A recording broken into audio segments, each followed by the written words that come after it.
Hello, good morning.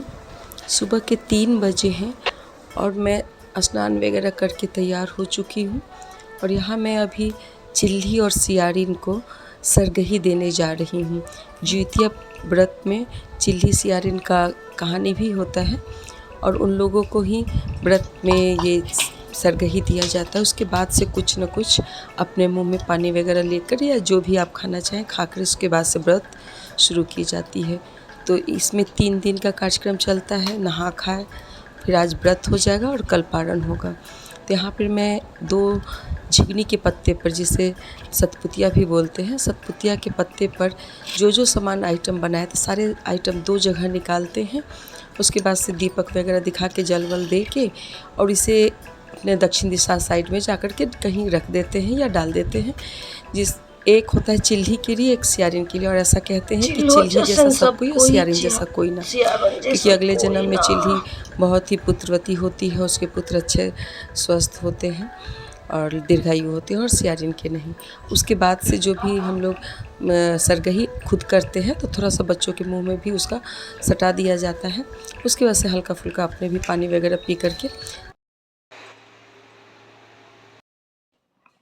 सभी बहनों और माताओं को जीवित पुत्री का व्रत की बहुत बहुत हार्दिक बधाई। 3 बज चुके हैं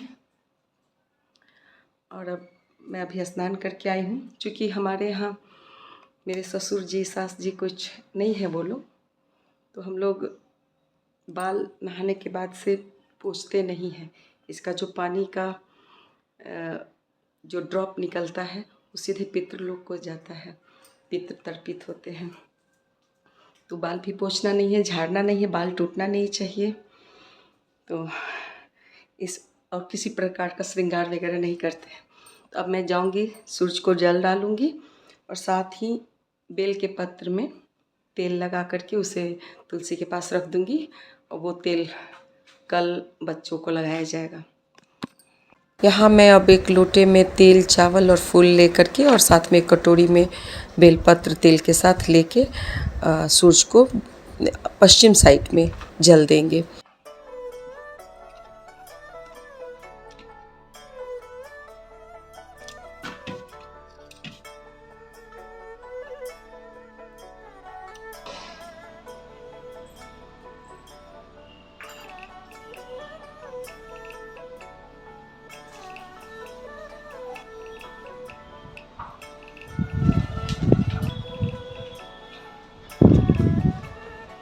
उधर एक बुक रखा होगा, जीवित पुत्री का कथा। आज 5 बजे के बाद से नवमी भी शुरू हो जा रहा है, जिस कारण से पूजा वगैरह 5 बजे से पहले कर लेना है। तो मैं यहाँ 3 बजे से स्टार्ट कर दी हूँ और स्नान वगैरह करके जल वल देते हुए कुछ समय उसमें चला गया। और यहाँ अभी मैं कर रही तैयारी। यहाँ पे मिट्टी से मैं बनाऊँगी जीवित वाहन और चिल्ली सियारों को। यहाँ मैं गोबर से गौर और गणेश बनाऊंगी। हालांकि मुझे कुश से बनाना चाहिए था जीवित वाहन की आकृति, लेकिन मेरे पास कुश मिला नहीं मुझे, तो मैंने मिट्टी से ही बना दिया है।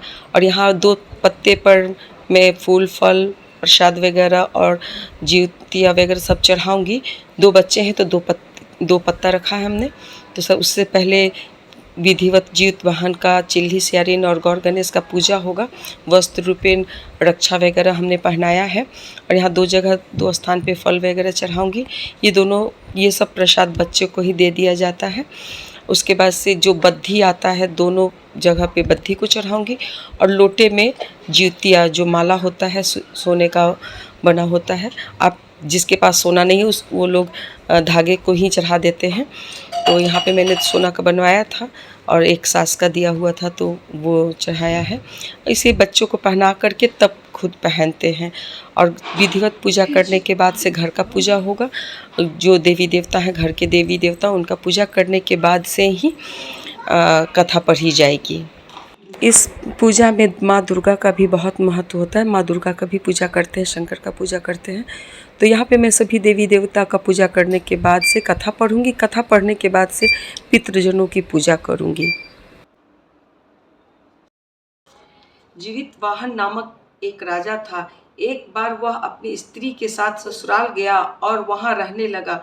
एक दिन आधी रात के समय पुत्र के शोक में व्याकुल कोई स्त्री रोने लगी, क्योंकि वह अपने बेटे के दर्शन से निराश हो मुझे उठी कि सामने मेरा बेटा मरा जा रहा है। उसका रुदन सुनकर राजा जीमूतवाहन का तो मानो हृदय विदीर्ण हो गया। वह तत्काल उस स्त्री के पास गया और उनसे पूछा, प्रतिदिन आकर गांव के लड़कों को खा जाता है। इस पर दयालु राजा ने कहा, माता अब तुम रो मत, आनंद के साथ बैठो, मैं तुम्हारे बच्चों को बचाने का यत्न करता हूँ। ऐसा कहकर राजा उस स्थान पर गया जहाँ गरुड़ आकर प्रतिदिन मांस खाया करता था। उसी समय गरुड़ भी ये बड़ियार का वृक्ष है और इससे हम लोग यहाँ पे रामचंद्र जी से, विष्णु जी से, दुर्गा माता से प्रार्थना करेंगे। इनसे कहेंगे, ये अड़ियार ए बड़ियार, जाके रामचंद्र जी से कहिए श्रुति शिवांश की मम्मी ने व्रत किया है, उनके बच्चे दीर्घायु, यशस्वीवान, तेजस्वी और भाग्यवान बने।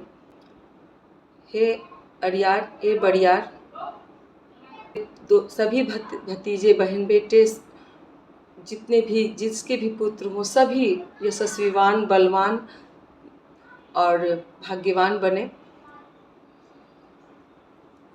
इसी के साथ आरती करूंगी। आरती करने के बाद से पितृ लोगों की पूजा करूंगी। उसके बाद से मैं अपने ब्लॉग को करूंगी समापन।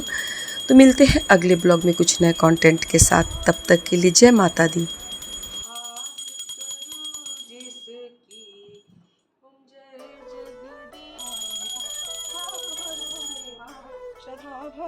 त्वमेव त्वमेव सर्वं मम देव देव, त्वमेव सर्वं मम देव देव।